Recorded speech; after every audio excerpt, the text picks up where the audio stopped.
Lanjutkan lagi mengenai Maurice Merleau-Ponty. Ponty mengambil dari teori bahasa Saussure untuk memberikan pembenaran fenomenologisnya. Perlu disebutkan juga bahwa Merleau-Ponty menonjolkan dua prinsip Saussurian yang akan menjadi titik perhatian utama dari teori bahasa dan semiotika strukturalis. Yang dimaksud adalah makna dalam bahasa bangkit melalui hubungan diakritis antara tanda-tanda, dan bahwa suatu telah diakronis tentang bahasa tidak bisa menjelaskan bentuk pemakaian masa kini. Oleh sebab itu, dalam karyanya yang tak selesai, The Process of the World, Merleau-Ponty menulis dengan sangat mengagumkan Saussure menunjukkan bahwa yang menentukan makna masa kininya bukanlah sejarah kata-kata atau bahasa. Yang ditemukan para ahli fenomenologi di dalam linguistik struktural adalah suatu teori yang nampaknya menekankan hubungan kehidupan subjek dengan dunia. Di sini juga Merleau-Ponty menuliskan bahwa pengertian Saussure tentang keunggulan dimensi sinkronik bahasa untuk bisa memahami ciri bahasa itu sendiri akan membebaskan bahasa dari historisisme dan memungkinkan adanya konsepsi baru tentang penalaran.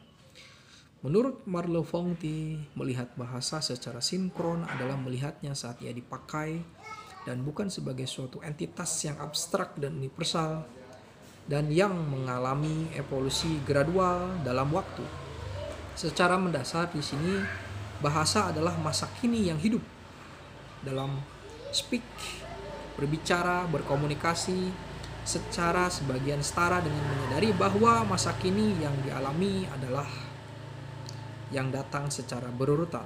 Oleh sebab itu, suatu ilmu linguistik yang patut diberi nama seperti itu akan menyadari bahwa bahasa itu hanya bisa dipahami dari dalam.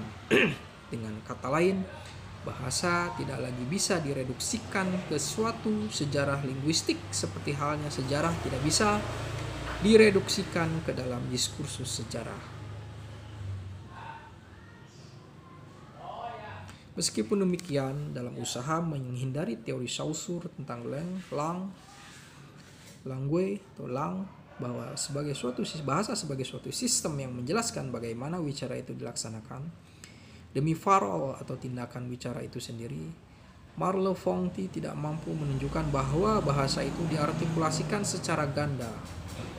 Tataran penanda itu relatif bebas terhadap tataran yang ditandakan. Selain itu, Merleau-Ponty dengan penekanannya pada kehidupan masa kini yang dijalani menitik beratkan bahasa hanya pada yang ditandakan.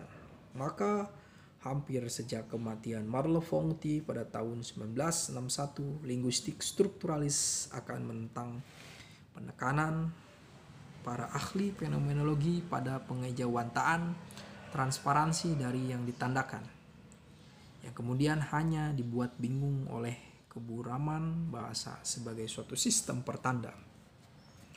Lebih jauh lagi, dalam upaya menitik beratkan tataran parol sebagai pengejawantahan bahasa, para ahli fenomenologi tidak bisa memberikan penjelasan dengan memuaskan tentang bagaimana suatu tindakan bisa datang dari tindakan individual. Saya berbicara yang diikuti dengan fakta bahwa orang lain berbicara. Klaim Sartre yang biasa diberikan bahwa adanya saya berbicara mensyaratkan pengertian.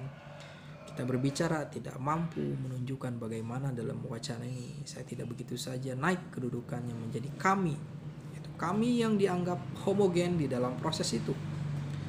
Masalah ini hanyalah puncak gunung es, karena sudah diketahui bahwa fenomenologi termasuk Merleau-Ponty sulit berhadapan dengan masalah yang lain, yang salah satunya adalah masalah saya berbicara.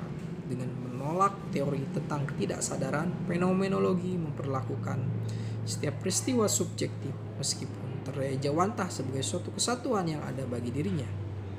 Kemudian di dalam ilusi upaya mempluralisasikannya, ia menaikkan derajat menjadi kami. Kami ini kemudian menjadi suatu kesatuan kolektivitas.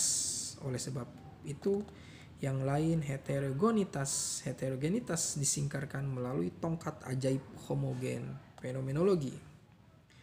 Walaupun begitu, mungkin berkat ketegaran kreatif Merleau-Ponty lah keterbatasan fenomenologi menjadi jelas dalam karyanya.